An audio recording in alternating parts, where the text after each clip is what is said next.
Martínku, stáváme. Co ještě spíš? Stávej. No co je, mami? Musíme do školy. Martínku, stávej. Stáváme. No pojď. To máš z toho, že jsi včera koukala ten Disney Channel, že jo, zase. No jo, ale mami, dávali tam Sladký život na moři, který já mám strašně rád. Ale to mě nezajímá, můžeš stávat. Tady to ti skončilo, tady to koukání po večerech. No jo, Pojď. už jdu, fakt. Opravdu půjdeš? Ano. Dobře, já za chvilku se na tebe přijdu podívat, jo? Dobře, jsem teda zvědavá. No nic, budu ještě za ně rychle.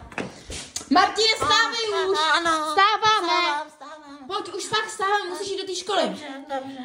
Víš, co máš dneska ke svačině? Jo, chleba s máslíčkem jako vždycky. Ne, víš, co máš dneska? Kinder vajíčko. Kinder vajíčko? Ano. No tak to jdu hnedka. Vemu si tepláčky, tašku a jdu hnedka do školy, protože už se velmi těším, až si po první hodině otevřu Kinder vajíčko, protože tam možná budu mít nějakého super hrdinu, koukni. Mám tady už pěknou sbírku, mám tady Ant-Mana, doufám, že povíš